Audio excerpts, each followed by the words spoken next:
My name is Anthony Cochran, and I perform alternative cabaret. The boys, they look so fine, dressed up in green velvet, their silver buckles shine. Cabaret is more a place, a venue actually, where you go and listen to music.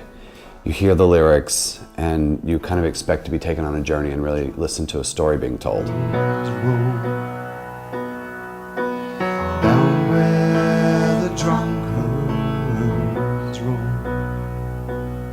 You know, when I was a kid, I didn't really listen to popular music of the time. I was a kid in the 70s, and I mean, sometimes I did, but generally I was listening to my mom and dad's old Motown albums. We had a really extensive Elvis Presley LP collection. I also, I'm from North Carolina, and being Southern, I don't think you can get away with saying that you weren't influenced by Dolly Parton. I think I've listened to every album she ever had. Little sparrow,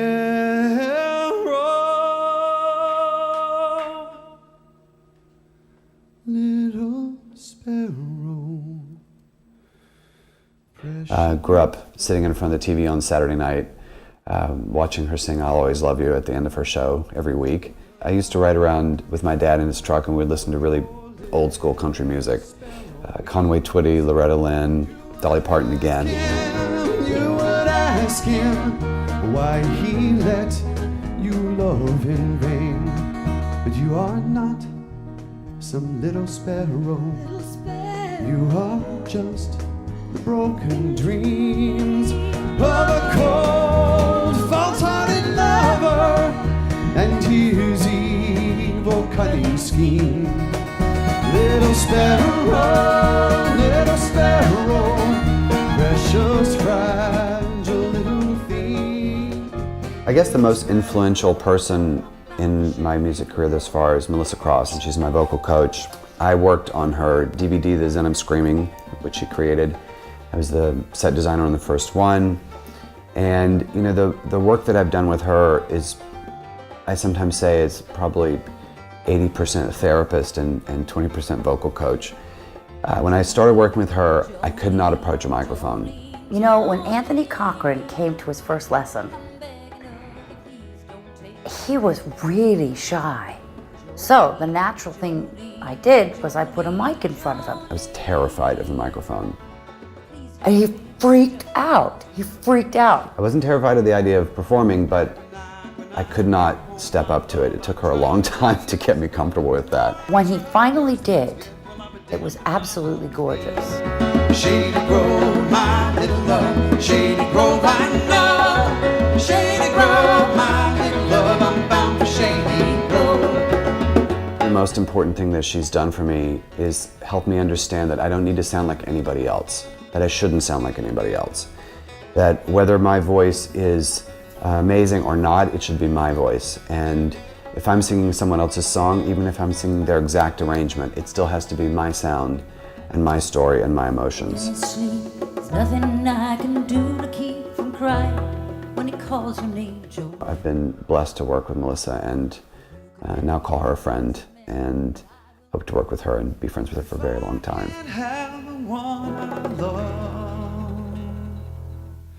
Well, I don't want none at all. I've covered Leonard Cohen's Hallelujah at every show I've done. Well, maybe there's a God above, but all I've ever learned from love, is how to shoot somebody who outdrew you. And that's a really tough song to cover because everybody else has done it, and it's incredibly hard to make it your own. I find a lot of times singers just want to perform the technique and the melodies and often kind of forget what the lyrics are about, and I think it's one of the most beautiful songs ever written. And the last show I did at the Metropolitan Room in New York, I was on stage and somehow I was lost without even knowing it. I felt like I was flying. That song is a great song to feel like you're flying with.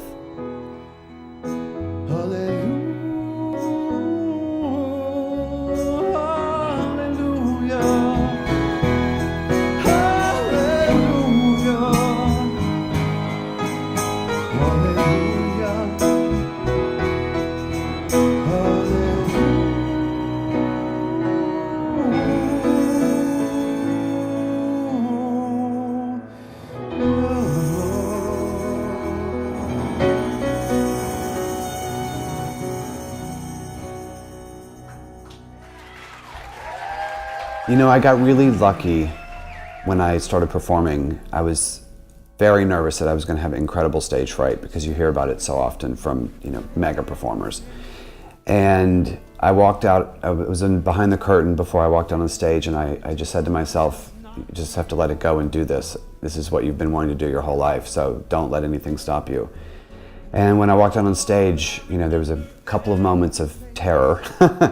And then I felt like I was at home. I sometimes feel more comfortable on stage than I do anywhere else in the world. And I see my light come shining from the west down to the east. And I like to play with the audience a lot. You know, it depends on the people that you're interacting with, how terrified they are of a performer addressing them. But I really love, especially if I'm doing a song that has a double entendre, you know, good blues comedy line to it.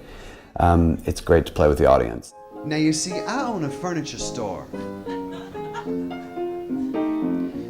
And I think my prices are quite fair. My background's in interior design. I went to FIT for that in New York. And I've been doing that for almost 20 years now. I have a furniture company, I have a fabric company. I'm still doing interior design. I love it. Feeds me. If I can't sell it, I'll sit back down on it.